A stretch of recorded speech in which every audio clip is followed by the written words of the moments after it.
Let's get started. Welcome, everyone, to Home Office Hours Live with Vistaprint. Thank you so much for joining us today. Home Office Hours, if you haven't joined us before, is a series of live discussions on timely topics, and we'll be featuring guest speakers as well as our very own Vistaprint team members. Our goal with this series is to provide you with education and advice for surviving these unprecedented times during the COVID-19 crisis. We know that small business needs have changed, and we wanted to help. So we created the Home Office Hours series as a way to connect during this time when we're all spending a lot of time inside and we're dealing with various challenges working from home. We've tapped our colleagues to help answer some of the questions you're all having as business owners. So today we have with us George Goodman, Digital Product Lead. George, can you give us a wave? Hello. Hey, George. And we also have Jess Gabler, Product Photographer, both here at Vistaprint. Jess, can you give us a hello? Hi, Jess. Hey. Thanks for joining us. Yeah. So Jess and George are here with us today to talk about how you can still take effective photography for your business, even if you are at home and you're in less than ideal conditions, as many of us are. So before we get started, a couple of housekeeping items. We'll take questions at the end of the session, but please feel free to submit them throughout the whole session. If you're on Zoom, you can use the Q&A button at the bottom of your screen. If you are on Facebook watching us live, you can submit your question there, and those will be submitted via the Q&A in Zoom, so we'll get those as well. We'll also be sending out the recording after we wrap up. So let's get started. Jess, let's set the stage here. Why is photography even important to a business if your business is not photography? Okay. Yeah, that's a really good question. So there's a good chance that your product photography and your photography on your website is your customer's first experience with your business. And so the quality of your photography really matters. In fact, customer research from Etsy found that 90% of people surveyed said that image quality was the most important purchase driver. And that's ahead of the cost of the item. It's ahead of cost of shipping, customer reviews. So bad photography not only can create a negative image of your business, but it may also end up costing you inquiries, people's trust, and ultimately sales. So it is really important to try to up your photo game. Yes, I think we've all heard the phrase that a picture is worth 1,000 words. But we know that not every small business owner can fit professional photography into their budget, and especially now when budgets have been cut. So a lot of people are turning it to doing it themselves. George, if you are now one of the DIYers and you're trying to take photos in your house, your apartment, wherever you might have hunkered down right now, possibly less than ideal conditions, where would you say that you should start? Well, the first thing to remember is that the best camera for the job is the one that you have. And for a lot of people, that just means the cell phone in your pocket. And fortunately, cell phone cameras these days are actually pretty nice. So you can get a lot done with them. But that really revolves around thinking about lighting, because that's actually the most important thing in any photograph. And you can kind of think about it like this. If you don't have light, it doesn't matter how nice your lens is, it doesn't matter how nice the sensor in your camera is, you simply don't have an image. So it's really the first bottleneck to image quality. And I think I have some demos to sort of demonstrate the way that you can think about light to help get the most out of your images. Awesome, thank you. Jess, I think you have a couple of examples for us about how you can use reflectors to try to get that light. Yeah, yeah, definitely. Reflectors are really just big either white or black pieces of foam board. It can be a sheet. One of the things that I have at my house is just like this piece of vinyl. And reflectors just cast light onto your subject, and it allows you to kind of manipulate whatever kind of existing light that you have. So this reflector right here, you can see if I have it behind me, my face is kind of, it's a little bit darker, but when I move it around to the front of me, now it's casting that white bright light onto my face, and it kind of just shows you a little bit of like a little DIY trick on how you can manipulate lighting when you're not in the most ideal circumstance. I can definitely see the difference there. And I think if we move to the next slide, I think that we have a before and after image here. Awesome. Yeah, Yes. so I just created this in using a piece of cake in my house and then my old broken cell phone. So you can see that in the before image, well, in both images, the light is coming from the right-hand side. And so the right-hand side of this piece of cake is lit pretty well, like you can see what's going on, but the other side is where it starts getting really dark. There's shadow casting, there's really deep shadows underneath that plate. But when I place this reflector there on that left-hand side, it casts all of that light back onto the subject. It neutralized that dark shadow, and it just made it so that the subject of this image is popping a lot better than it would have if I didn't use that reflector. Yes. And now I want cake. So thank you. I have it sitting right back here. I wish I could share it with you. George, we were actually talking before about some other ways that you can alter that light that might be coming in through your window. Can you share that suggestion? Sure. Yeah. So backing up for just a second, thinking about that kind of reflector example right there, the important aspect to this reflector is the idea that it is something that literally reflects light, right? So Jess has this nice thing, but you could also use something like a poster board, or you could even use like a white bed sheet, or really anything that reflects light. Ideally, it's something white because it's going to keep the same color as the light, but that's sort of a way to think about it, is will this reflect light back onto my subject?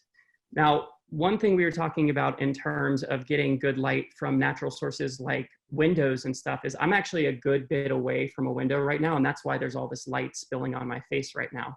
It's good that I'm far away because what's happening is the light is like pretty diffused. But let's say I was in a setup where I have to be right next to the window and the light's just blasting through. It's going to cause some pretty hard shadows on my face, and I'll show what something like that looks like momentarily. But that's kind of a bit of a problem for me. I might want to soften that light and diffuse it. And so one way you could do that is you could get like a bed sheet and you could hang it over the window. And what that's going to do is take the light and really just disperse it so that it's not so hard and casting unattractive shadows. So there's a lot of DIY ways to kind of handle this stuff. And as a former film student, I can tell you I had to find all of those, just like what's around my house that I can use to do these kind of tricks. And so there's a lot of stuff on the internet about that stuff too. That's a great tip. Thank you. And Jess, I know we were also talking earlier that there are some cases that you might actually want those shadows. Can you talk us through some of those? Like if you're trying to decide between soft shadows and hard shadows. So I think that when you think about using hard and soft light in your imagery, it's best to kind of back up a little bit and start asking questions about what your brand is and what it is that you want to convey in your images. So if you are, say, a spa business and you're trying to use imagery that's going to really evoke a relaxing, calming presence, then you're probably going to want to use soft light. But if you are a streetwear company and you are a little bit more edgy and a lot of the product and imagery that you use has a lot of hard lines or deep contrast, then you might want to go with something that does have a little bit more of that kind of hard, harsh light. And that comes from just having your subject in direct lighting. So right in the sun, kind of like what George is talking about, where if he's a little bit farther back from the light source, then all of a sudden the light gets softer and softer. And as you get closer and closer to it, then you get harder lines, deeper shadows, and more contrast. This is great. I'm learning a lot about lighting myself, so thank you both. So Jess, moving on to product here, we know that getting a product to stand out in a photo takes more than point and snap. What are some of the tips that you can give our amateur photographers as they try to stage their own product photos? Sure. So one of the things that people ask me about often is, when you look at a photo and the subject is in focus and then the background is kind of blurry and it really kind of helps that subject pop. People ask me about that all the time, and the technical answer to it is that that's controlled by an f-stop or an aperture in your camera. But not all of us have fancy cameras at home right now. A lot of us are just working with our cell phones. So what can we do to kind of achieve that look if you don't have the ability to manipulate your aperture? Fortunately, there are some great solutions to this, and One of them is going to happen in post-production and editing, and George will touch on that later. But there are things that you can do in your composition as you're photographing your subject. One of the easiest tricks to get that kind of softer background is to just pull your subject away from its backdrop, even by a little bit.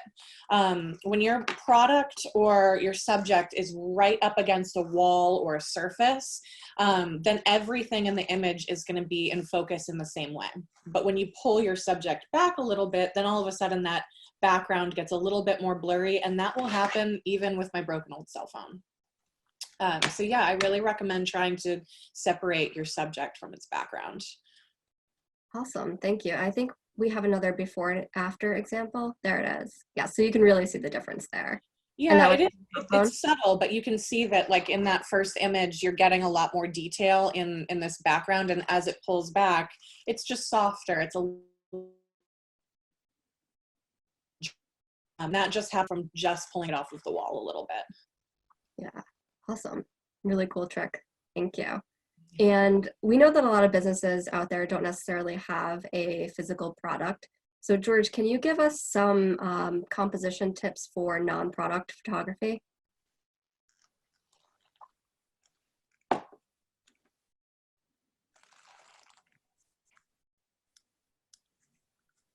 I think you might be on mute, George. Actually, I just lost you there for a second, but I'm back now. Can you prompt me again? Are we looking at our demo here? Yes, I was hoping that you could tell us a little bit about composition and when you don't have an actual product in that shot. Sure. Let me just push my screen real quick. The one thing I'll say is like, I kind of want to back up for a second and talk a little bit more about this lighting thing and sort of go through some of the high level things to think about in your photography here. Because we spent a lot of time talking about lighting and we only gave some demos here, but I want to talk a little bit about the directionality. So what I have is a series of images that show you what this looks like when you have a light from overhead. Fortunately, you get to see what's actually under this hat. In my better judgment this morning, I probably should have taken these photos with my hat on also, but there we are. But if you see, like in this particular image, light is coming from above and it's casting these like kind of bad shadows on my face. And it makes me pop out a lot less. What I did in these other images is I sort of like looked and I got a light source from in front of me. And now you can see that the attributes of like a human that you'd probably want, which is their face, are starting to show up because the light's coming in and it's showing my face here. You'll also notice that this one actually has a little bit of a green tint on it.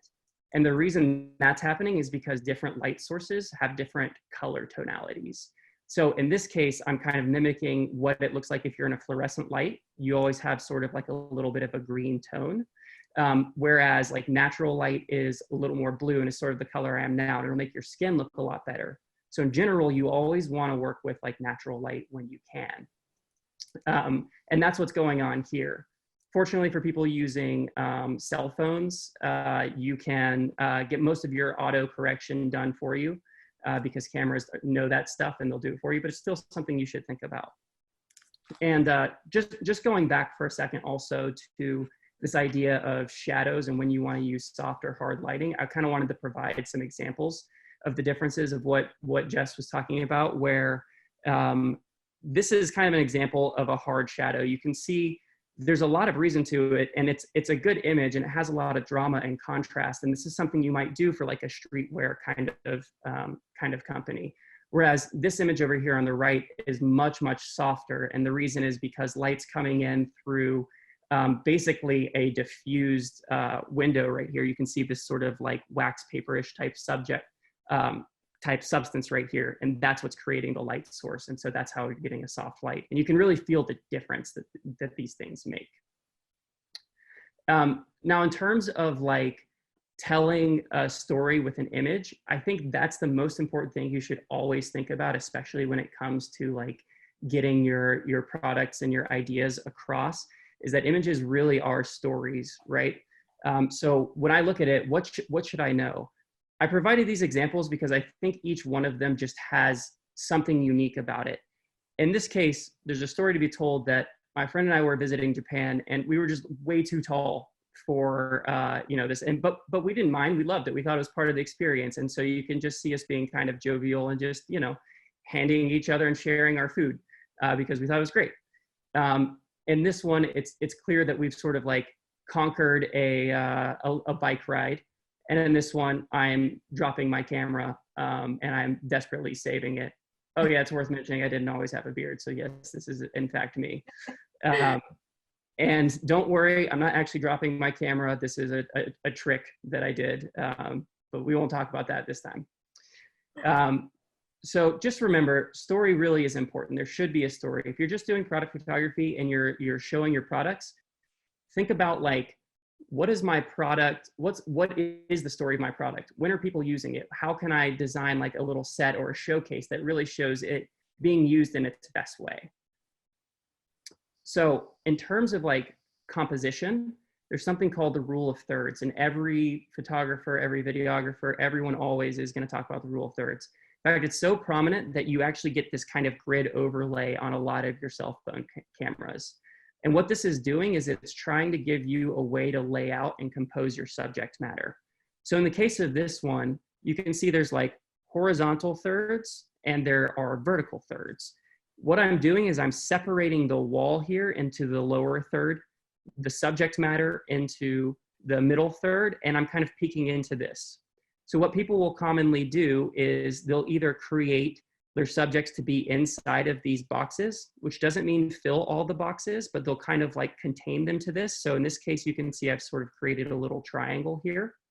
Or another really common thing to do is to put like your focal point, the thing you really want people to look on, right on one of these corners, right on one of these intersections. So oftentimes if it's like close-up photography with a face, you'll see like someone's eye is like right on this.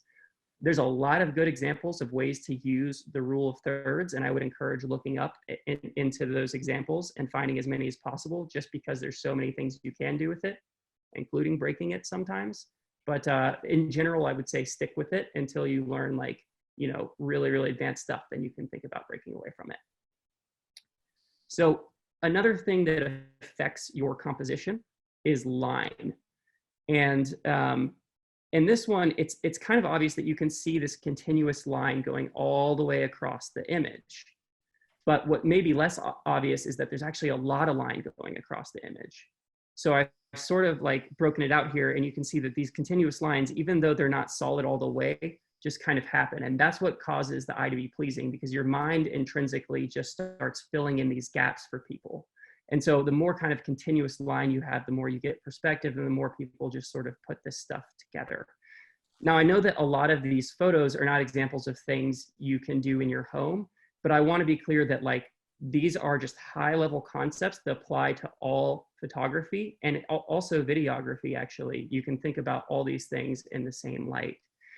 So just be sure to kind of like note these concepts, play with them, look into them further, just online, and find examples and read about them. And this is how you'll really strengthen your core photography. This is great. Thank you. I think it's so helpful to actually see these examples. So definitely appreciate you sharing your screen here. Thank you. I want to flip it back to Jess now for a minute. I think you have a really great example just about how you can stage a scene for a business that actually offers a service. Yeah, so a lot of our small business friends out there, they don't necessarily have a physical product that they're selling. So we think about a CPA or an architect, a travel agent, somebody who provides a bit more of a service than they do a product. So how do we find ways to support those small business members with their photography? One of the great ways that you can do that is to create what we call flat lay imagery. So this little example right here was just, again, photographed on a whim in my house. This is something that could be used for, say, you're a real estate developer or you're an architect. You can create little photos that are showing your user like, hey, this is these are my tools of the trade. These are the things that I work with my hands every single day. It gives you your customer a little bit of a window into your day to day. And people love seeing the behind the scenes. And that allows you to have something to talk about on social media. So you could post something like this to your Facebook or your Instagram, and you could say something cheeky like, you know, we're always planning for the future. You know what I mean? Like, you can use your imagery to generate conversation, to inspire, and tie back into your business. So it's all still on theme. It's all still on brand. You don't have to be limited by saying, I'm an architect, I have to take photos of the building I'm working on. No, you can show people little vignettes about what your business is. I see a lot of really, really wonderful, you know, party planners who, they're not necessarily just showing you photos of events that they've planned. They're also showing you, you know, their desk, their desk with, you know, a little coffee and a keyboard and houseplants, and we're hitting Monday caffeinated and ready to go. So it's like you're creating little vignettes that people can engage with, and it kind of reminds them that hey, I'm still out here and I'm still in business and I'm still like ready to rock it for you. Awesome. Well, thank you both. I think these tips are really great, and I hope they help people feel more confident in their ability to stage this around their house. Mm-hmm. And that's actually another question I'm hoping you can speak to, Jess.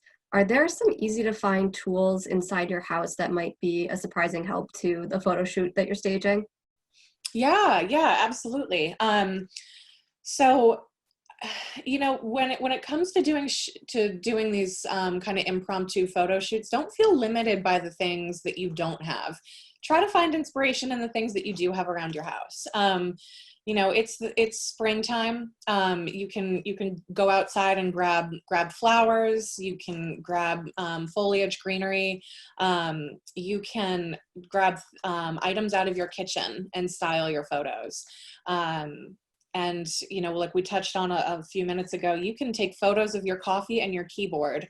But one of the things that I often like to do is, again, look to my kitchen for things that might be able to help elevate elevate my images. And one of my favorite things to use is either fruit or loose leaf tea.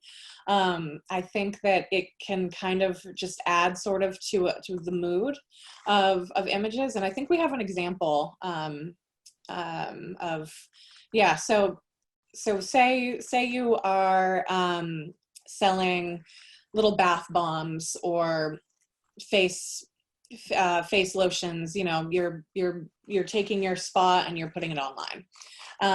The first image here, it's nice, it's working, the shadows are soft, the background is complementing the product. But in the second one, you can see that we've elevated this by adding a little bit of mood. So some flowers in the background that you know, you can just, again, be grabbing from your garden, or if you don't have a garden, you know, pick something else that's got, you know, some nice leafy greens. It can be branches. You know, like, it doesn't necessarily have to be you know, one specific kind of thing. It doesn't have to be flowers. And then, yeah, we'd also grabbed a plate from my kitchen, just put one of these jars on top of that. It gives some depth, some elevation to these products. And then grabbed just some loose leaf tea that I have in my house. It's chamomile with wildflowers in it, and kind of sprinkled that around. And it just kind of makes it seem a little bit more romantic, a little bit relaxing, sort of aspirational. And again, both of these images are fine, but the after effect is a little bit more of a mood. And it directly ties into what George was talking about before, where you can tell stories with your images. The first one is products on a table. The second one is, you know, do something relaxing for you, you know, settle in for the day, use these products, and, you know, treat yourself. So it's storytelling, and it's grabbing things from just around your house. Yeah, absolutely. I definitely get more of a feeling and a mood from the image on the right, personally. Thank you both. These tips are awesome. And I know that I said it when we were coming up with this content, but I'm not a business owner myself, but I will absolutely be using these tips for my own personal use. Awesome. Once you've got your photos all together, can we talk a little bit about how you should be saving and formatting them? George, what's the difference between all of these file types here? The difference is something that you probably shouldn't care about as an amateur photographer. The reality is that your phone is doing a lot of work for you, and you're uploading it to web services and they're doing work for you to like compress it and serve it well. So I think in general, not getting lost in this stuff as an amateur photographer is really important. One day, if you want to be a pro photographer, then like pick it up and you can learn the difference in the formats, but realistically, it's not going to matter right now. Totally agree. For now, let your phone do the heavy lifting for you. Awesome. Thank you. Yeah, I do think the one thing we want to advise you against doing is like taking pictures with your cell phone, uploading them to a web service, then downloading them from that web service, then uploading them to another. Because what happens is every time you upload them to a web service, you're applying a layer of compression to make it smaller, and that degrades the image a little bit. It's ultimately a good thing to compress your photos because it loads faster on a website and you don't want people to be like waiting too long for it. But if you download the image after it has been compressed and then you upload it again, it gets compressed again. And so you're continuously making the photo worse and worse. So what you should really think about doing is, I have my image, great, this is the source image, and I will only upload this image to each place it needs to go. I'm really glad you brought that up because it couldn't be more true. And it can be especially damaging when you try to print a photo that has been uploaded to Facebook and then saved back to your desktop. I have friends who have made this mistake before, and you'll be going through one of their photo books and everything's looking beautiful and everything's looking great. And then you get to this one image that looks crazy. And you can tell immediately that, as George is saying, that's a photo that's been printed off of Facebook. And you don't necessarily see the difference at first when you're just on your computer. But the second you try to physically hold that in your hand, you can absolutely tell the difference. And I would really highly advise people to be careful if you decide that you want to print any of these images in your marketing materials. Be careful, make sure that you're using something with proper resolution. Yes, I can definitely attest to that. I had to learn that one the hard way, downloading it from Facebook. I think I ended up somehow with a sixth finger in that particular photo, so I can attest to that tip. Do not download from Facebook and then try to print. Okay, so George, how can businesses finish up this process here and take their photos to the next level with editing? I think you have some demos for us, so we can turn the screen over to you to show us that. Great. Yeah, so before I share my screen, I'll say that I'm going to use a editing app on my phone because I think it's what most people have access to. I'm going to use something called Snapseed. The reality is there's tons of photo editing apps. This is the one I personally like. It's not like we're affiliated with them. It's just something I use. It's Android, but there's a million of them. And I'm going to just try to show you like the basic concepts of what you can do to take your photo from, you know, like that's pretty good to, ooh, now I'm looking at it. Awesome.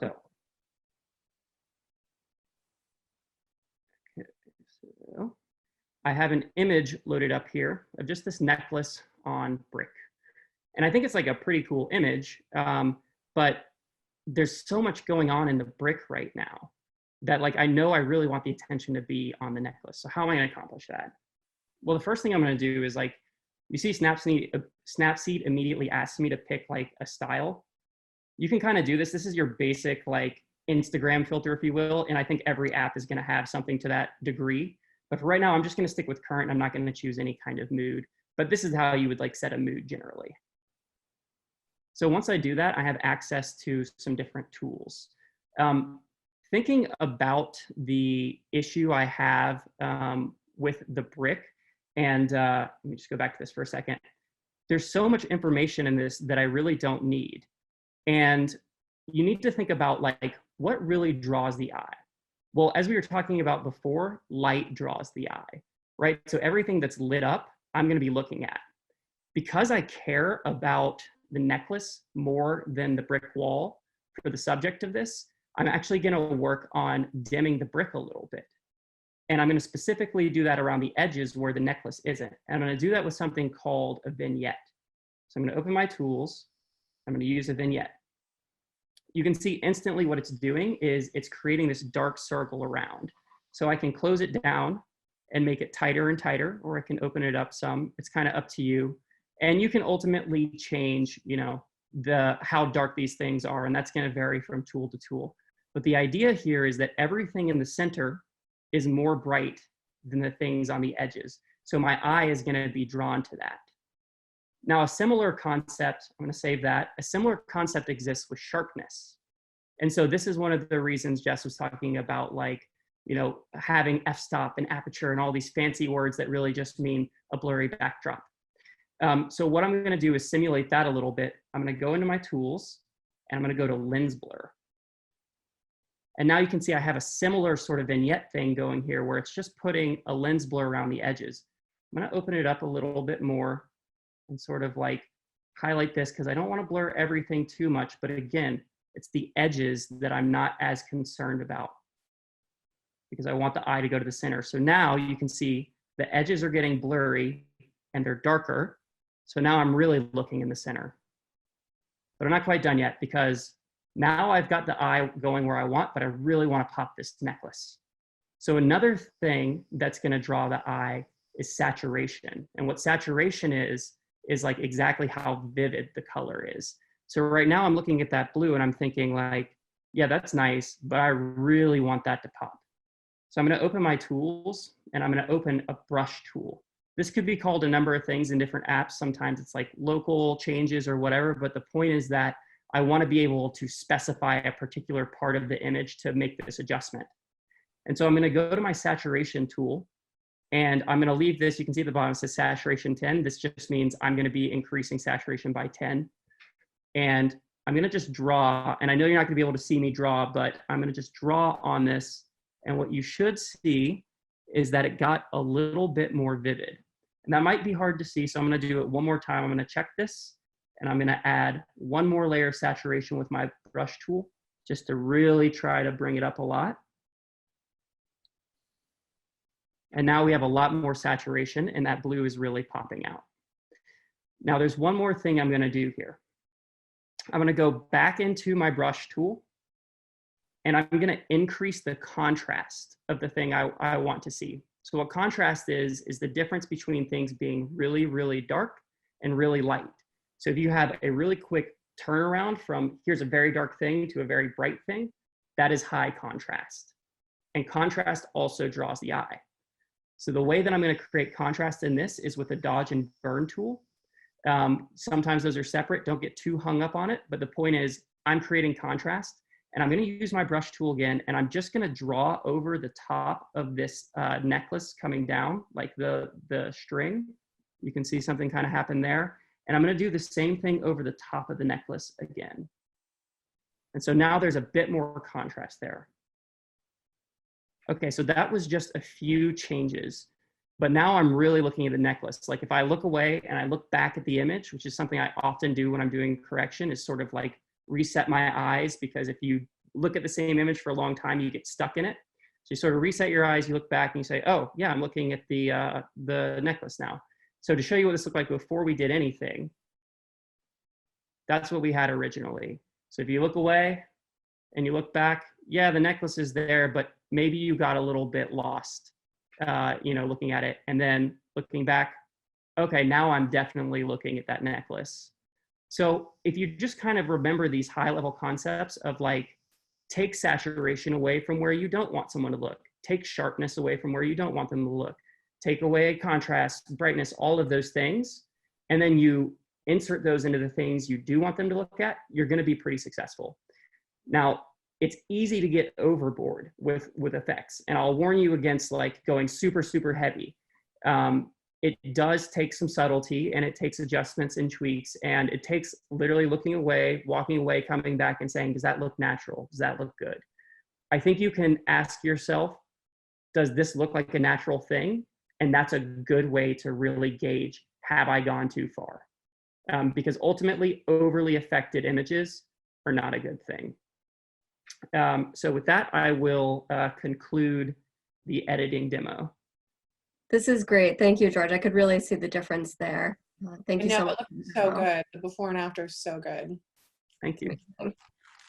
So George, Jess, this has been so helpful. Thank you. I think you have probably answered a lot of questions already, but I do want to turn it over to the audience now and take some Q&A. So I am going to open that up, and I see we have plenty of questions already, but please do keep submitting your questions. You can use the Q&A button if you are in Zoom. If you're on Facebook, you can just submit those right there and they will make their way to us. So George, I am going to start with you on this one. We referenced it a little earlier in the session, but is it critical to own a good digital camera, or can I use my iPhone X? You definitely can use your iPhone X, and that is a super nice camera. Even iPhones before that have really nice cameras. And I think, so I have an Android, I actually have a Pixel, so I can't speak to the exact name of the tool, but they definitely have, I think it's portrait mode, to emulate what you would be doing with a DSLR to get that like buttery, smooth, blurred out background. So that's a really cool feature. And honestly, iPhone has always done a really good job with color tonality and getting skin tones right. This is where I start getting lost in the weeds. So you're going to have to definitely pull me out, Corey, if I go too deep. But getting skin tone right and the color of people's skin is like super, super, super important. Because when people look at images and the skin tone is wrong, they just know something is wrong. And iPhone does that really well out of the box for you. That's good to know. I also have an Android, so I haven't experienced that myself, but very good tip. Thank you. Our next question here, Jess, and George, I think you both probably have some knowledge on this, but Jess, let's start with you. I have a ring light. What other lights do you recommend using?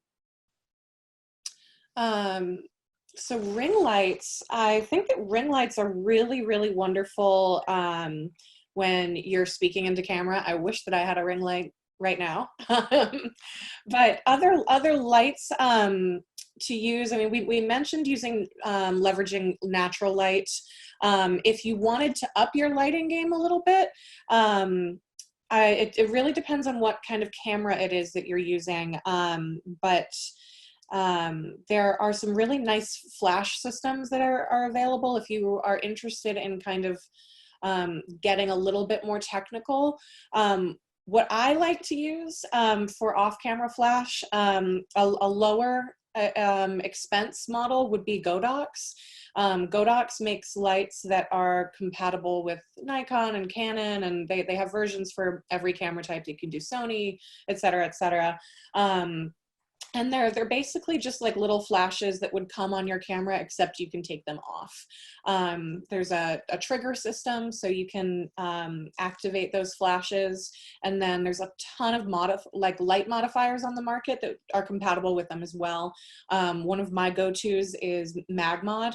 You can throw MagMod diffusers on a Godox light, and they're very, very powerful.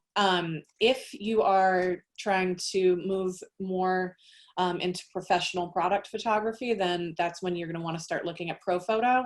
ProPhoto is a lot more expensive though, and I would say that if you are not trying to do product photography or studio photography professionally, I wouldn't go that route, just because it does come with a really hefty price tag. But if this is something that you're interested in pursuing as a hobbyist, you know, occasionally for photography at home for portraiture, then I would maybe look into those Godox models, because they are a lot easier on the wallet. But ring light and natural light should be able to, you would be very well covered having a ring light and just a really nice big bay window. Thank you. And then George, maybe I'll pile on in case you just, I don't know, I lived in a basement before, so I didn't have natural light. And in that case, if you're dealing with something like that and you don't want to spend a lot of money, remember that any kind of light source will work, whether it's a lamp, whether it's like one of those little painter clip lights. Those are actually something I used to use a lot. It could be a flashlight, it can literally be anything, but you just want to pay attention to like how soft or hard is this light and be intentional about it from the angle and the softness. So I used to get like lights and use like wax paper and shine the lights through wax paper so that, you know, I get a diffused view. But one thing I'll say is gotta be careful because light bulbs get hot and they will set a fire to the wrong materials if you get them too close. So do be careful of that. And the last thing I'll say is, while I'm saying that any light source will work, if you are doing completely artificial lighting, like just using lamps and those sort of things, it's best if you can do the entire scene with the same kind of bulb. So whether that's one of those old tungsten bulbs or whether it's like an LED or whatever, the reason you want to do that is because, remember earlier when we were talking about lights have different tonality to them. If you have a bulb that is tungsten, which is typically orange, lighting one side of your face, and you have a fluorescent light, which is typically green, lighting the other side, then you're going to have like orange on half your face and green on the other side of your face. And your phone camera is not going to know how to deal with that. So if you're creating these artificial lighting things, it's best to use the same bulb throughout the entire scene. Awesome, thank you, very helpful. Although orange and green sounds like that would be super attractive. I don't know why you wouldn't want that. It could be, you know, if you're going filmic and all that stuff, it could be nice. So our next question here, I can actually take this one. We're being asked, will the webinar be available to download later? We will have this posted up on YouTube. We are recording it. It should be up this afternoon. So take a look there, our YouTube account at Vistaprint. And George, another quick one for you here. What was the name of the editing app that you used earlier in our demo? I was using Snapseed. Yeah, I really like it. It's pretty powerful. Also, I want to make one point of clarification from something I said earlier, which is I said iPhone gets skin tones really well. I also believe Android does. I don't want to say that they don't. Phones in general are very good at that. And hey, is Snapseed free? I'm pretty sure I didn't pay for it, but I might have. I can't really remember. I don't remember either, but if it does cost anything, I think it's pretty cheap, but. That's great. Thank you. Yeah, maybe another one to look into also is Visco or VSCO. I've had a lot of good experience with them. I use them for film emulation and stuff, and they're a pretty cool company in general and really have some good stuff. Perfect. I want to take us back quickly to the ring light question from earlier. We did just get a clarification that I had earlier missed when you guys were talking through your answers, but the user who submitted that question is using an iPad or an iPhone. Would that change any of the advice that you gave earlier? Yeah, if you're on iPad or iPhone, then some of those lights that we mentioned are for you know, DSLR cameras. And I would just piggyback off of what Corey had said before. Here in my home studio, I have some of these like painter lights that Corey was talking about. I would try to show you, but I don't know if I would end up completely messing up my desk here. But yeah, I have just really simple painter lights that are kind of on a swivel head. And those can be really helpful.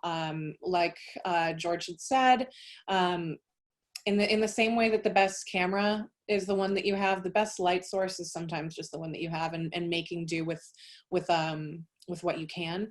He had touched on tungsten light, which is just like light bulbs, lamps around your house. And as he said, it'll give a little bit of an orange color to it, but you can change that in post-production. I would look into, yeah, swivel lights. If you want, I can show you the one that I'm talking about right here. Hold on a sec.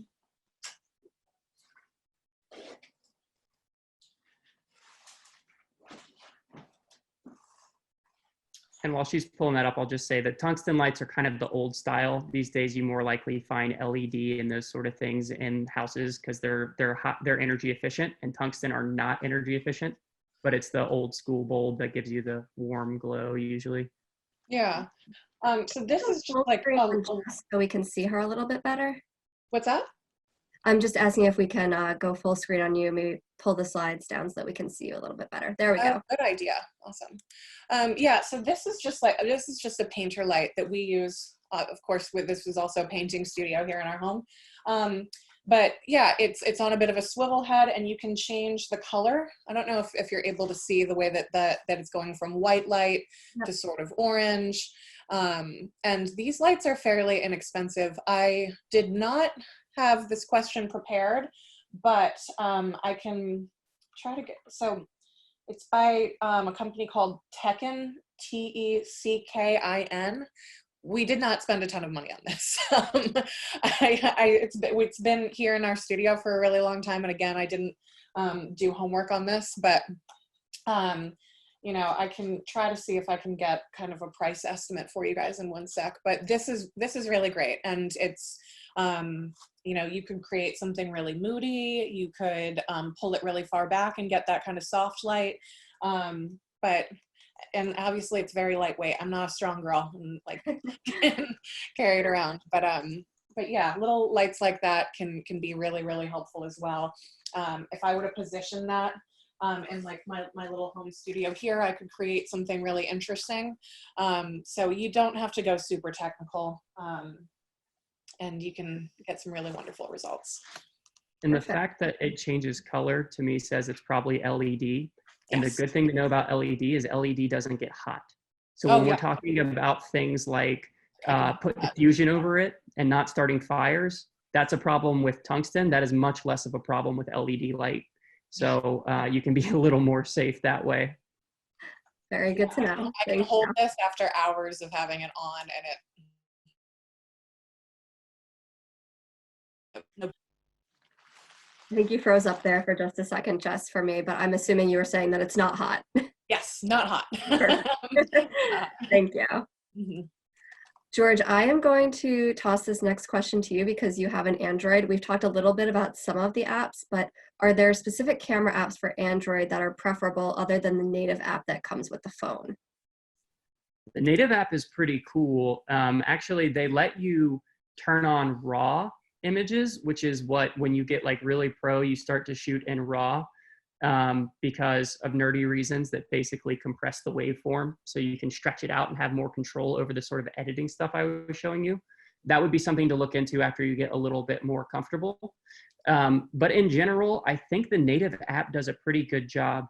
At one point, I looked at something else and I haven't had a reason to leave it, but there were things that let me set manual aperture and set manual shutter speeds. I'm not sure if the native app does that anymore, because to tell you the truth, the way I use my phone is on the go and quick. And I really do just get my DSLR for like, you know, more thought out shoots. But I know stuff does exist to that. And so if you were gonna look for anything, if they haven't yet put it in the native app, I'd be looking for like manual aperture control, manual shutter speed, manual ISO, and those things, because I could do a whole webinar on just balancing those things to get the perfect image. Awesome, thank you. A couple of quick shout outs here. Someone just downloaded Snapseed. It is free and it's awesome. And someone has also asked if we will email out the YouTube link, and yes, you will get an email that will have the link to the recording of the video. Just a quick time check here. We do have only a few more minutes, so I'll take a couple more questions before we end up. Oh, that really fast. I know. Crazy. So here's one. What are vector images? I think you can probably both speak to this one. Just maybe you can start us off. Yeah, so there are two main types of imagery. We have vector imagery and raster imagery. So vector images are, the way that you want to think about this is a vector image is like, it's like taking little paths that can then be exploded to really, really gigantic sizes. They can be compressed to really, really small sizes, and they're lossless compression, which is just another way of speaking to the way that we are compressing like digital imagery. Raster images are JPEGs, and what it means is that you have a set amount of pixels, and when you make it bigger, those pixels stay as is. When you make it smaller, those pixels stay as is. So if you try to blow up a raster image that is not adequately sized for that gigantic billboard, then you start seeing those pixels. But if you had a vector image, then you would be able to bring it up to scale. And to be George is clear, a lot more technical. I'm sure that you could say say a lot more like precise detail, but that would be my high level like answer. And your camera will never take a vector image. Everything your Correct. camera does is going to be a rastered image. It's just baked out pixels. And I think your point is exactly right, that the point is if you take an image out of your camera and you stretch it bigger than what it was originally shot at, you're going to start seeing those pixels because they never change.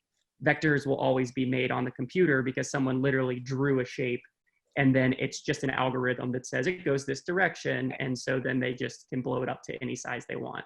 And so practically, sorry. I was just gonna say practically, like you'll probably never be dealing with vectors unless you're dealing with web graphics. And the only issue you might run into is like, you'll be like, oh, certain services don't accept vectors, and you might just need to rasterize it.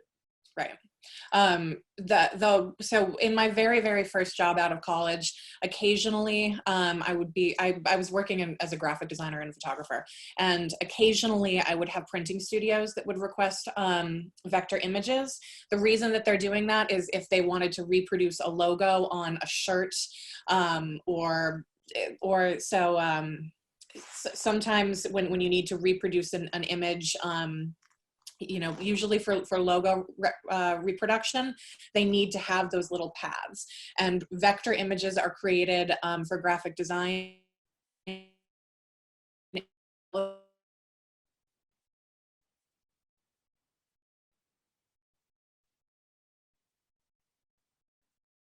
So I think Jess froze up there for just a files. What's that? You froze up there for just a second. Oh, I'm just rambling on about vector images, but again, they're high level imagery used mostly for graphic design reproduction. You can create them in Adobe Illustrator. They're EPS files, AI files, but you know, not photography. I think the problem this person could probably have is someone gave them a logo and it's like vector and they're trying to upload it somewhere. And you have to convert those things, which is really annoying and confusing for people who don't understand the difference. There's got to be a service online. I'm sorry, I don't know one off the top of my head because I use like the Adobe suite to do it, but there's definitely a service somewhere that's going to be like rasterize this vector, and then you'll be able to upload that anywhere to like, you know, Facebook or whatever. Great. And actually a follow-up question on that is raster, R-A-S-T-O-R, the correct spelling? ER. ER, okay. R-A-S-T-E-R is what you're looking for. Thank you. Okay, so I am going to take one last question here. And Jess, I think you might have some good tips on this, knowing your background. Tips, please, for clothing pictures. Can I use photos that I downloaded from the designer or manufacturer? How best should I present them? On hangers, on mannequins? Any other staging tips you might have? Okay, so for the first question, can you use imagery that comes from manufacturers? I would reach out to them directly.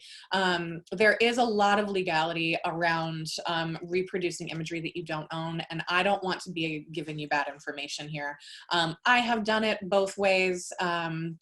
Where I've used manufacturer images before, back when I was standing up websites. But again, you want to look in and see what the licensing are, or what the licenses are for those individual images.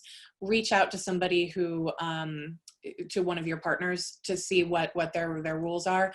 And I would highly recommend doing that via email. That way you have a conversation thread that you can point back to if there ever were to be any kind of dispute going on in the future. And again, I am not a lawyer and I am not a copyright lawyer, but I just highly recommend touching base with your partners so that you don't step on any toes. Going from there are a lot of really cool ways that you can style clothing. I think that again, flat lace can be really cute, where you can take clothing and kind of fold it in an interesting way, pair it with a pair of sunglasses. If you're, say, selling swimwear, you could have like, you know, some nice brand of, or nice bottle for sunscreen. I would remove the brand name in post if that's possible, to try to like leave other people's logos out of your imagery. But, you know, you can kind of style it in an interesting way, in a flat lay. Mannequins can be really cool too. If you are using a mannequin, I would recommend every time you photograph that mannequin, keeping the perspective or the composition really consistent.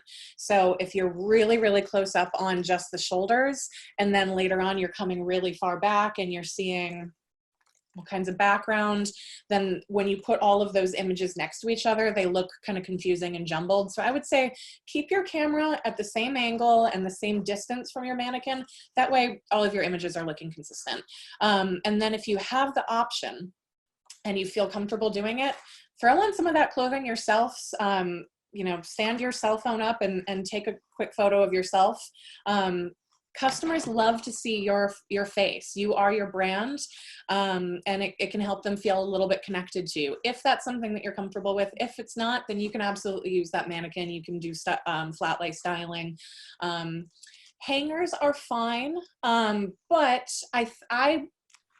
I'm not basing this on any kind of statistic, but my own shopping habits, I kind of like to see the way that it hangs. So I would steer you towards probably a mannequin, just because on a hanger, that clothing's not alive, and we want to see it.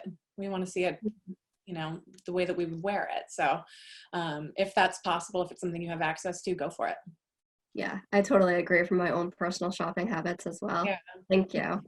Yeah. So we are right at about time, so I am going to wrap us up for today. But if you want to keep learning about effective photography at home, we do have a couple of articles as well on the ideas and advice section of Vistaprint.com. There is an article that builds on this photography topic of taking professional photos at home. I know we have a number of other articles as well. And you can also send questions to homeofficehours@vistaprint.com if we didn't get to your question. We are going to be hosting these every Tuesday and Thursday on various topics, and we want your help with those topics. So please be sure to fill out the survey at the end of this session. Let us know what you want to hear. So to wrap us up before we go, I would like to ask our panelists for each of their number one quick final thoughts from today's conversation. George, can you start us? My real thought is, wow, I could talk about photography for hours. But I think if I was to give one takeaway, it's light. Be super, super cognizant of where your shadows are, where your light is coming from, that you have enough light on the things that you want people to pay attention to, that there's not much light on the things you don't want them to pay attention to, and that really it all starts there. So just be super, super cognizant, learn everything you can about light, and you'll be in a great place. Awesome, thank you. Jess, how about you? I would say keep flexing the muscle all the time. It's okay to mess up. It's okay to put some things on your website and find out later that they're not super consistent, as long as you keep trying after it. Don't get apathetic. Keep experimenting.